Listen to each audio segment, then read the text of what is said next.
Live from downtown Detroit, Local 4 News at 5 starts now. And we're going to begin at 5 here with forewarned weather. All eyes on Exact Track 4D radar with the threat of severe storms and heavy rain. Good to have you with us today at 5. We have been dealing with this high heat and humidity for days now. It's going to take some storms, I guess, to get it to move out. That's right. Let's get over to Kim Adams. And Kim, take us through what you're seeing right now. Well, right now we are seeing just a few scattered showers and thunderstorms. Most of the metro area, as you can see, is dry. We had a couple of pop-up thunderstorms this afternoon that just contained heavy rain, nothing severe. One moved right through downtown Detroit, dumped a good amount of water, but otherwise we're watching really south of I-94. Let's zoom in a little bit here in Flat Rock. They have some showers and a few thunderstorms right now. You can see just moving south of Gibraltar, north of Monroe, and then over by London, they have a few more scattered showers and a little bit of a thunderstorm there. We're not really expecting this to be severe in terms of wind. This is just heavy rain, which can cause flooding. So maybe a couple of strong gusts within those cells, for the most part south of I-94. Isolated downpours, there is a flooding risk, but very low chance of any tornadoes or anything like that. But what everyone wants to know, when is it going to stop being so humid? And I'll have that for you coming up in the forecast. Our other top story at this hour, 4 security guards charged in the death of a man at Northland Mall in 2014 appeared before a judge today. Witnesses reportedly heard the 25-year-old man saying he couldn't breathe while he was being restrained after an encounter at the mall in Southfield. But the charges for the security guards didn't come until 6 years after this happened. Jason Colthorpe has been monitoring today's hearing. He's in the newsroom. Jason, has it wrapped up for the day? Yeah, just a short while ago, Kim, it did. But this preliminary hearing is not over yet. The judge is hearing testimony to see if Lucius Hamilton, John Sieberling, Gavin King, and Aaron Marie, the 4 of the 5 security guards that day, if they will go to trial. Preliminary exam testimony comes 8.5 years after Mackenzie Cochran died at the Northland Mall. And at times, some witness recollections were foggy. The first witness was a security guard working in the mall dispatch center and recalled getting a call from the owner of LA Diamonds, where Cochran was. And that's when the gentleman stated that there was an individual in his store acting crazy, staring at him, and that the individual had stated he was going to kill someone. The individual then said, if y'all don't come get him, I'm going to shoot him. Moments later, 2 security guards arrived, and another witness who was sitting nearby said they asked him to leave a few times. Then a guard pepper sprayed Cochran, and they tussled. And at that particular point in time, when he was fighting back, it appears he was overpowering both of them. Witnesses testified the first 2 guards took him to the ground, and a third guard shows up, and eventually 5 security guards were involved. Well, his speech went from "get off of me" to "I can't breathe." And how many times did you hear Mackenzie say he couldn't breathe? I would say at least 2 times. Cochran's death was previously ruled accidental by the Oakland County Medical Examiner in 2014. But today, Wayne County's medical examiner Carl Schmidt, who reviewed the case at the request of the AG, said this. You said again, the manner of death in this case is what again? Homicide. And the cause of death is what again? Sudden cardiac death under prone restraint. Now, I should point out on cross-examination, Dr. Schmidt admitted the conclusions in his own report were inconclusive on the manner of death. And also, if you're wondering why only 4 of those security guards are facing charges, 1 died a few years ago. Now, the prosecution has more witnesses, but this will not continue for almost 3 months. Next court date is October 28th. Kim, back to you. We'll be following it. Jason, thank you. 2 people rushed to the hospital after a fire at a senior apartment complex in Inkster. A unit on the 3rd floor of the building on Michigan Avenue near Inkster Road caught fire this morning. 1 person was pulled out with severe burns, another with smoke inhalation. We await word on their conditions. The fire was contained to 1 unit. Everyone else was allowed back in as they try to figure out what started the fire. Some very sad news tonight. Pop star and actress Olivia Newton John has died after repeated treatments for cancer. Yeah, Newton John was one of the most recognizable celebrities in the world in the 70s and 80s. She starred in the blockbuster Grease and dominated the charts with songs such as Physical. It was the #1 single of the 80s. In more recent years, Newton John became best known as an advocate for breast cancer survivors.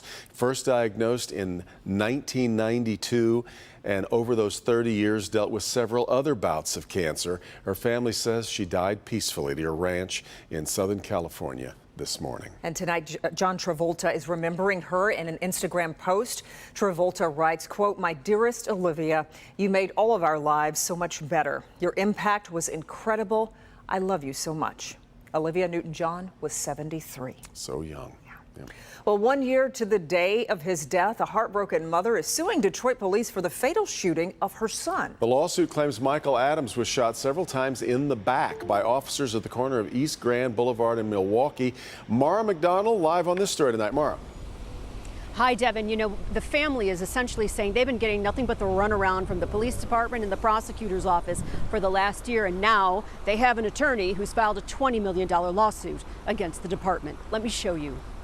It's a year later and we still don't have any answers, and I want answers for my son. Her son, Michael Contrail Adams III, was shot and killed by Detroit police on August 8th last year. Today, friends and family held a protest at the shooting scene. I'm hoping that it gets the attention of Kim Worthy and Chief White, and they go back and they look at this and they determine that the officers were wrong. The original shooting scene was at Grand Boulevard and East Milwaukee. Detroit police had undercover officers in an undercover vehicle working on combating the drag racing and drifting problem in the city. There are about 200 cars out there. The car that Adams was in was doing donuts and hit an undercover police squad. Both Adams and the driver ran once that happened. Per DPD, Adams pulled out a handgun, which police recovered and would not drop it. An officer fired several rounds, hitting him. He died later at the hospital. My sense is that the police really don't want to look beyond the officer's assertion that Mikey had a gun. And it's kind of like that's good. That's good enough for us. Robinson has filed a $20 million lawsuit on behalf of the family. The Wayne County Prosecutor's Office has yet to make a determination on whether this shooting was justified. Back here live, laid out of the department today, they say it cannot comment on pending litigation, but a spokesman says that this department has been transparent about this incident from the first, and that it is currently under review, an independent review by the MSP, as well as the Wayne County Prosecutor's Office. We are live downtown tonight at Detroit Police Headquarters. I'm Mara McDonald, Local 4. All right, Mara. Two men accused of crafting a plan to kidnap Governor Whitmer are going to go on trial for a second time starting this week. Jury selection starts tomorrow in federal court in Grand Rapids in the retrial of Adam Fox and Barry Croft Jr. Their first trial earlier this year ended in a mistrial when a jury couldn't reach a unanimous verdict. That jury acquitted two other men. The retrial will once again focus on recorded conversations, text messages, and social media posts. A vacant, dilapidated house near LCA with an asking price of $2.5 million burned to the ground overnight. The home on Cass was one of the only holdouts as the Illiches develop what's now known as District Detroit. Let's get to Rod Maloney live in Midtown, and you talked with one of the family members who own that house. Yeah, we did, and we'll get to that in a second, Devin. Now, this is that house that pretty much everybody in Detroit knows about. And in fact, people have been driving by and even looping around to take video of what is left of this house because it's been one of the most talked about buildings in distant memory. 5 years ago, Local 4 did this story about what you might call Detroit's Up House, as in the movie Up. The Little Caesars Arena developed all around the vintage 1880 4,700 square foot duplex.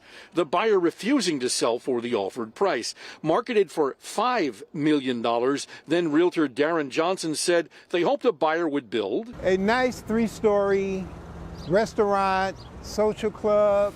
That, of course, didn't happen, and instead, this is what it looked like early this morning. A massive ball of flame and smoldering old wood.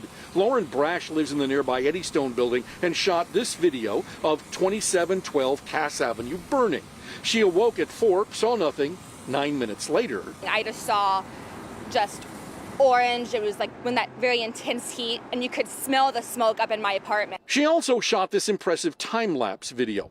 Now, this afternoon, we caught up with the owner's grandson, John McCain, who blames an arsonist. It looked like somebody blew it up. Like, like a fire. I just couldn't imagine, 2 fire departments being less than 5 minutes away and something burning for hours, you know, next to a multi-million-dollar property. The rubble now sporting an emergency demolition declaration from the city. My grandmother, you know, acquired this property a long time ago, and, you know, we've been maintaining it. It was vandalized before. Now, the city does tell Local 4 that the family did take out permits to put a new roof on the place during the pandemic, but they expired before they could complete that work. And in fact, a new realtor took over in the past 60 days. That $2.5 million selling point is what that realtor put on it. And they've been marketing this as commercial vacant land. And according to the realtor, their expectation was that the new owner would have to tear the building down anyway. And so far, they've had no offers, but they say the land does remain for sale. Back to you.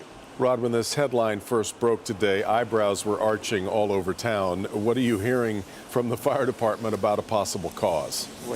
Well, those arched eyebrows will probably stay that way for a while because the fire department is looking into it. They've got the arson squad checking into it. There are video cameras all around the area. If in fact there was a fire bug, they may have video of it, so we'll have to see when that investigation concludes. We sure will. All right, Rod. There continues to be better news at the pump. In the last week, gasoline prices dropped another 20 cents here in Michigan. Right now, we're paying an average of $4.04 per gallon. Last week, we were paying about $4.24 per gallon. Today's price is 85 cents less than this time last month. AAA says prices may continue to go down, with some areas already seeing below $4 per gallon. All right, off and running on this Monday. That we are. Let's check in with Karen Drew.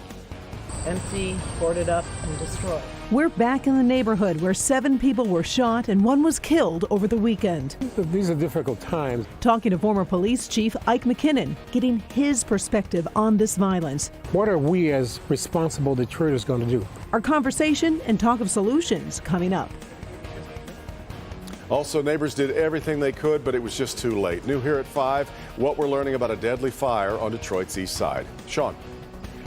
Local 4, we were live as Detroit firefighters rescued a firefighter trapped in a collapsed home. Up next on Local 4, the inside story of that rescue, of what happened that day, and how that firefighter thought he was going to die if his crew could not reach him. Again, that inside story